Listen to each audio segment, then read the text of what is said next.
Applause entertainment நீலம் studios தயாரிப்பில் applause entertainment மற்றும் பாரஞ்சித் வழங்கும் மாரி செல்வராஜ் இயக்கத்தில் ரூம் நடிக்கும் வயசன் காலமடான் வெற்றி நடை போடுகிறது.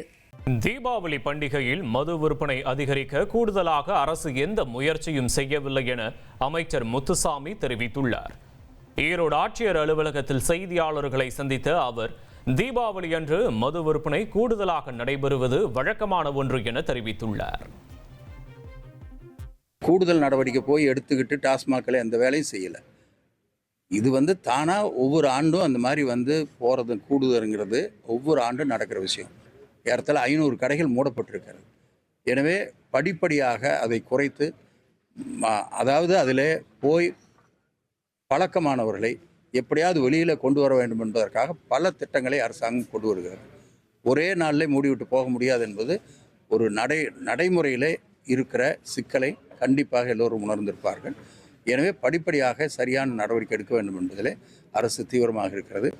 அதை சேல்ஸ் அதிகமாக்குறதுக்காக எந்த தனி முயற்சியும் அரசு எடுப்பதில்லை என்பதை திட்டவட்டமாக தெரிவித்துக் கொள்கிறேன். அப்ளாஸ் என்டர்டைன்மெண்ட் நீலம் ஸ்டுடியோஸ் தயாரிப்பில் அப்ளாஸ் என்டர்டைன்மெண்ட் மற்றும் பாரஞ்சித் வழங்கும் மாரி செல்வராஜ் இயக்கத்தில் ரூம் நடிக்கும் வயசன் காலமடான் வெற்றி நடை போடுகிறது.